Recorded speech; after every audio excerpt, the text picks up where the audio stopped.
کہ ختم نبوت زندہ باد، ختم نبوت زندہ باد، ختم نبوت زندہ باد، ختم نبوت زندہ باد۔ شروع اللہ کے نام سے جو بڑا مہربان اور نہایتی رحم کرنے والا ہے۔ تمام حضرات سورہ فاتحہ اور درود پاک پڑھ لیجئے۔ اعوذ باللہ من الشیطان الرجیم، بسم اللہ الرحمن الرحیم، الحمدللہ رب العالمین، الرحمن الرحیم، مالک یوم الدین، ایاک نعبد و ایاک نستعین، ایاک نعبد و ایاک نستعین، ایاک نعبد وَإِيَّاكَ نَسْتَعِينُ اهْدِنَا الصِّرَاطَ الْمُسْتَقِيمَ صِرَاطَ الَّذِينَ أَنْعَمْتَ عَلَيْهِمْ غَيْرِ الْمَغْضُوبِ عَلَيْهِمْ وَلَا الضَّالِّينَ آمین۔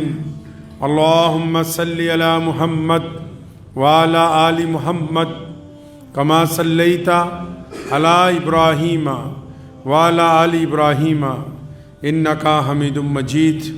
اللہم بارک علی محمد وعلی آل محمد کما بارکت علی ابراہیم وعلی آل ابراہیم انکا حمید مجید۔ عبد الملک بن مروان مکے کا گورنر تھا، تو اس نے دیکھا کہ ایک دن اس وقت کے بہت بڑے بزرگ حضرت سالم بن عبداللہ بن عمر رضی اللہ تعالیٰ عنہ خانہ کعبہ کا طواف کر رہے ہیں، عمرے کے لیے تشریف لائے۔ تو کیونکہ حضرت عمر رضی اللہ تعالیٰ عنہ کے پوتے تھے اور اپنے وقت کے بہت بڑے عالم تھے، بزرگ تھے حضرت سالم، تو گورنر مکہ جو تھا وہ خانہ کعبہ میں ان کے انتظار میں ایک طرف رک گیا۔ جب طواف کر کے حضرت فارغ ہوئے تو اس نے سلام کیا، وعلیکم السلام، فرمایا جناب میرا نام عبد الملک بن مروان ہے اور میں مکے کا گورنر ہوں، آپ کی خدمت میں حاضر ہوا ہوں، میرے لائق اگر کوئی خدمت ہو، کوئی کام ہو۔ گورنر تو بھائی بہت بڑی چیز ہوتی ہے، آج کل تو کسی کی دیوان صاحب سے سلام دعا ہو جائے تو وہی محلے میں نہیں ٹکتا ہے بھائی، گورنر تو بہت بڑا ہوتا ہے۔ تو گورنر صاحب نے حضرت سالم بن عبداللہ بن مروان، وہ جو گورنر تھا عبد الملک بن مروان، اس نے سالم بن عبداللہ بن عمر سے کہا کہ حضرت کوئی کام ہو۔ اس کی اتنی سی بات سنی، خانہ کعبہ میں کھڑے، اس کی طرف دیکھا، فرمایا تجھے کس بیوقوف نے گورنر بنا دیا؟ اب وہ عبد الملک بن مروان کہتا ہے میرے تو پسینے چھوٹ گئے، پیروں تک کی تلیوں میں پسینہ آ گیا کہ آج کوئی مرد ٹکرایا، ورنہ لوگ تو گورنر کی طرف سے سلام پہنچتا ہے تو الٹے پیر بھاگے جاتے ہیں کہ چلو گورنر صاحب نے بلایا۔ کہتا آج میرے پیروں میں بھی پسینہ آ گیا۔ تو حضرت نے فرمایا بھائی تجھے کس بیوقوف نے گورنر بنا دیا؟ فرمایا حضرت غلطی ہو گئی۔ فرمایا تو اتنا بڑا بیوقوف ہے کہ خانہ کعبہ میں کھڑا ہوں، اللہ کے تبارک و تعالیٰ کے گھر کے سامنے، اور گھر اس کا ہے جس نے کائنات بنائی، گھر اس کا ہے جو مالک کائنات ہے، گھر اس کا ہے جو شہنشاہ ہے، گھر اس کا ہے جو احکم الحاکمین ہے۔ ارے لوگ یہاں پر مانگنے آتے ہیں اپنے رب سے، تو یہاں خدا کے گھر میں بھی تجھ سے مانگنا ہے؟ بڑا شرمندہ ہوا، حضرت غلطی ہو گئی۔ تو آپ لوگ جو بھی عمرہ کرنے گئے ہوں گے، حج کرنے گئے ہوں گے، تو وہ باہر نکل کے، اب باب عبدالعزیز ہے جدھر، باہر نکل کے کھڑا ہو گیا گورنر۔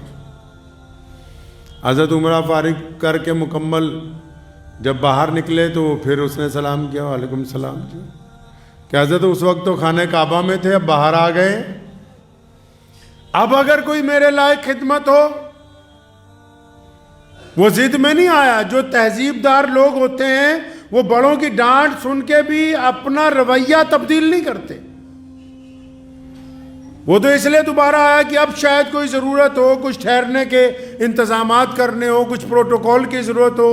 بڑی خوبصورت بات حضرت سالم بن عبداللہ بن عمر نے فرمائی اور فرمایا گورنر صاحب وہ جو بیت اللہ ہے جو اللہ کا گھر ہے جس نے کائنات بنائی میں نے تو اس سے کبھی دنیا نہیں مانگی تجھ سے کیا مانگوں گا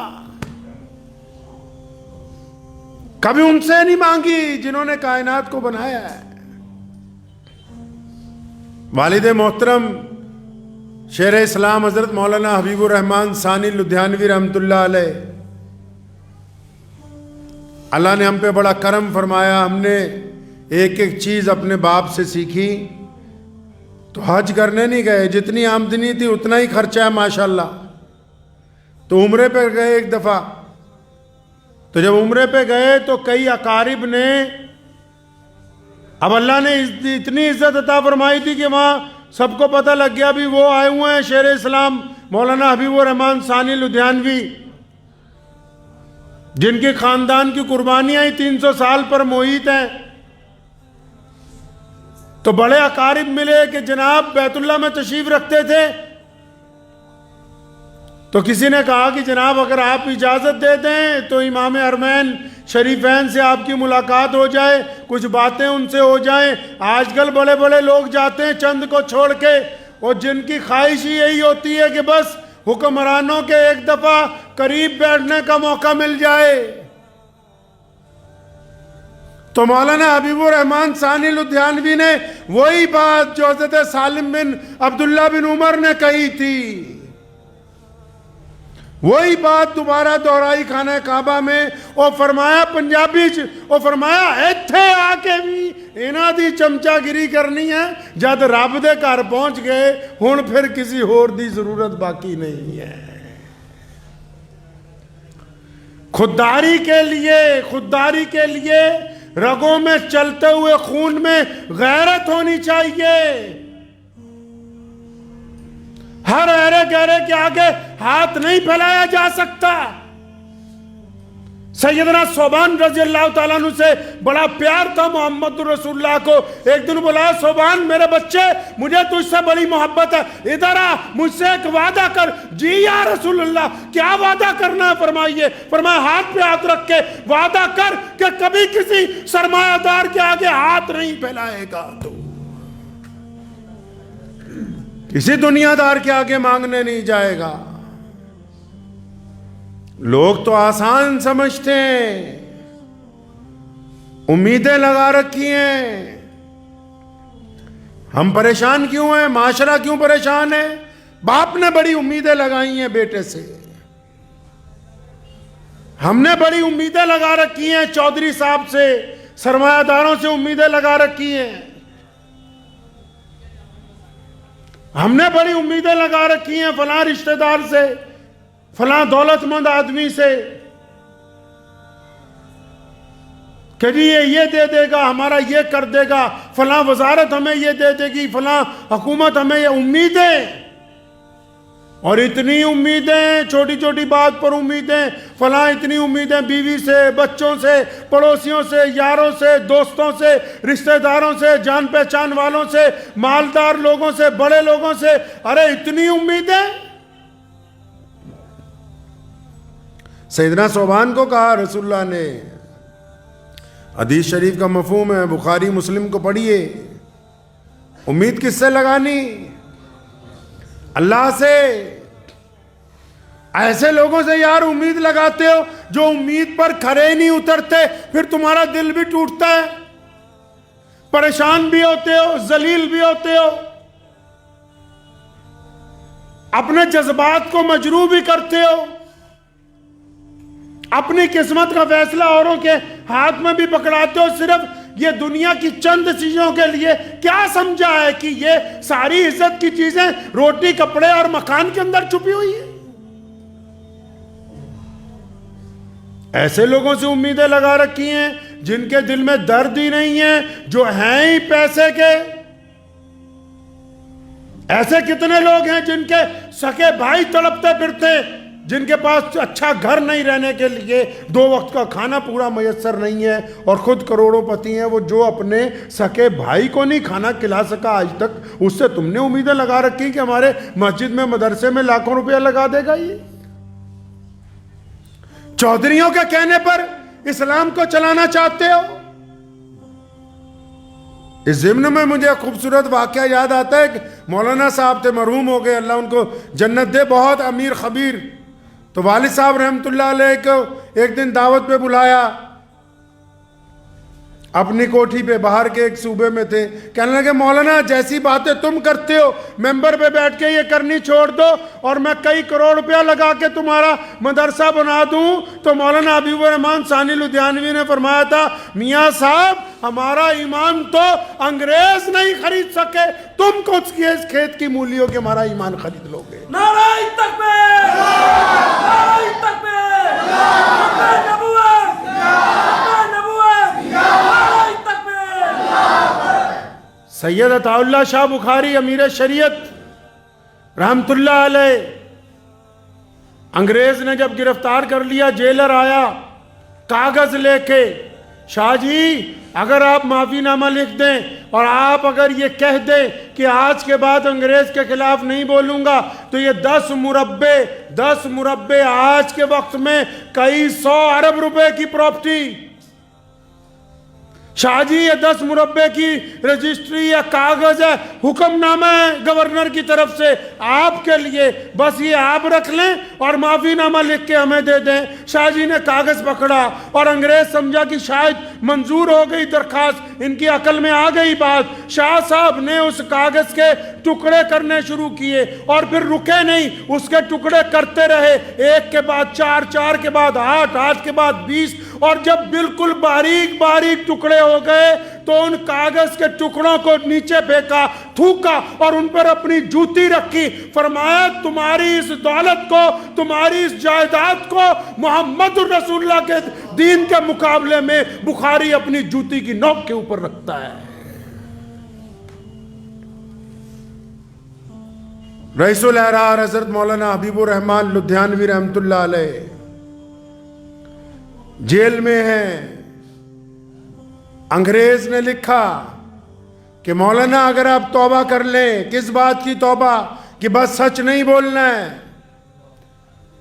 اپنی غیرت مار لینی ہے. اگر آپ توبہ کر لیتے ہیں سزا معاف کر دی جائے گی، اور سزا بھی معمولی نہیں ہے، بنا مدت کی نظر بندی ہے جس میں 4 سال گزر چکے ہیں، کوئی مقدمہ نہیں، کوئی گواہ نہیں. 14.5 سال مولانا حبیب الرحمن لدھیانوی نے جیل کے اندر گزارے. انگریز نے جب بھی لکھا کہ تم قاطی مجرم ہو اور میں چاہتا ہوں کہ تمہیں معاف کر دوں، اگر تم معافی مانگ لو، مولانا ہر خط کے جواب میں لکھتے تھے کہ یہ جو حکومت مجھے مجرم سمجھتی ہے، میں اس حکومت کو اپنے دیش کا مجرم سمجھتا ہوں، اس لیے ایک مجرم میرے خلاف کچھ بھی لکھتا رہے میری صحت کے اوپر اثر ہونے والا نہیں ہے. اور جب مولانا کا انتقال ہو گیا، بچوں کو حکومت نے فیکٹریوں کی رجسٹریاں بنا کر بھیج دی کہ تمہارے باپ نے بڑی قربانیاں دی ہیں. تو چھوٹے بیٹے کے پاس دروازے پر جب آیا سیکٹری، اس نے جا کے کہا کہ جناب اعلیٰ یہ آپ کے لیے ہیں، حکومت نے آپ کو انعام دیا ہے. وہیں پر کاغذ لے کے پھاڑ دیا. غیرت اس کو کہتے ہیں. آج تو غیرت مر رہی ہے. ہم نے ایسے لوگوں سے امیدیں لگا لی جو دین پر کھڑے نہیں اترتے. ہم ایسے لوگوں کو سرپرست بنانا چاہتے ہیں جو دین پر کھڑے نہیں اترتے، جو چاہتے ہیں کہ ہم اپنی شادیوں میں عیاشی کریں، بدماشیاں کریں، ہم دینداری سے دور رہیں. لیکن مسجد مدرسے کے صدر ہم ہی ہونے چاہیے. ہم زیادہ تر مولوی ایسے چودھریوں کے پیچھے لگے ہوئے ہیں. اگر یہ لوگ کھانے کے لیے بھی کچھ نہیں دیں گے تب بھی ہماری موت آنے والی نہیں، وہ اپنے مقررہ وقت کے اوپر آئے گی. اس لیے لوگوں سے امیدیں لگانی چھوڑ دیجئے. آپ رسول اللہ کو یہ بات پسند نہیں، اللہ تبارک و تعالیٰ کو یہ بات نہیں پسند کہ اس لوگوں سے امیدیں. کون سی ایسی مشکل ہے جو ہمیشہ رہنے والی ہے؟ بتاؤ کسی ایسی مشکل کا نام جو ہمیشہ رہنے والی ہو. قرآن نے کہا کہ ہر مشکل کے بعد آسانی. اللہ نے وعدہ کیا اپنے بندوں سے کہ اگر تم استقامت پر رہو گے، اگر تم صبر کرنے والوں پہ رہو گے، اللہ نے فرمایا کہ اگر تم صرف مجھ سے ہی مانگو گے، صرف میرے ہی آگے ہاتھ پھیلاؤ گے، فرمایا اب یا بعد میں اللہ اس مشکل سے نکال دیں گے آپ کو۔ اور یہ جو عزت نفس مجروح کر رہے ہو، ہر ایک سے امید لگا رکھی ہے، کام بننے ہی نہیں پاتا، آج کی بات کل پہ ٹلتی ہے، شمع امید بھی عجب شاہ ہے، روز بجھتی ہے روز جلتی ہے۔ کبھی اس سے امیدیں لگا رکھی ہے، یہ میرا کام بنا دے گا، فلاں میرا کام بنا دے گا، کوئی کسی کا کام بنانے والا نہیں ہے۔ جو لوگ آپ کے ساتھ دینا چاہیں گے، جو آپ کی مدد کرنا چاہیں گے، لکھا ہے ایک بہت بڑے بزرگ کے متعلق کہ ان کے ایک دوست ان کے پاس آئے اور انہوں نے آ کے کہا کہ میں اتنا پریشان ہوں، گھر میں فلاں چیز نہیں ہے اور 10 دن ہو گئے۔ تو ان کو سب کچھ دینے کے بعد جب دوست چلا گیا تو وہ رونے لگے، تو بیوی نے پوچھا کیا بات ہے؟ فرمایا میں تو اس کا کامل دوست بھی نہ بن سکا، مجھے یہ پتہ ہی نہیں لگا کہ 10 دن سے یہ کس تکلیف میں ہے۔ میاں صاحب جنہوں نے یاری نبھانی ہوتی ہے وہ سیدنا ابو بکر صدیق رضی اللہ تعالیٰ عنہ کی طرح یاری نبھاتے ہیں۔ جنہوں نے یاری نبھانی ہوتی ہے ان کی مثال امیر المومنین عمر بن خطاب رضی اللہ تعالیٰ عنہ ہے۔ جنہوں نے یاری نبھانی ہوتی ہے وہ عثمان ذی النورین کی طرح، رسول اللہ نے اعلان کیا جنگ کے موقع پر ہے کوئی اللہ کے راستے میں دے، عثمان کھڑے ہوئے یا رسول اللہ 100 اونٹ ماں ساز و سامان، بیٹھے، پھر اعلان کیا ہے کوئی، عثمان پھر کھڑے ہوئے یا رسول اللہ 100 اونٹ اور لکھے ماں ساز و سامان، پھر بیٹھ گئے، پھر تیسرا اعلان ہوا، پھر کھڑے ہوئے یا رسول اللہ 100 اونٹ اور لکھے، فرمایا عثمان رک جاؤ اور لوگوں کو بھی تو کہنے دو، فرمایا یا رسول اللہ یہ کیسے گوارا کروں کہ آپ کا سوال ہو اور فوراً آگے سے جواب نہ آئے، آپ جب تک کہتے رہیں گے اور عثمان کے پاس جو کچھ بھی ہے وہ آپ کے ہاں لٹا دیا جائے گا۔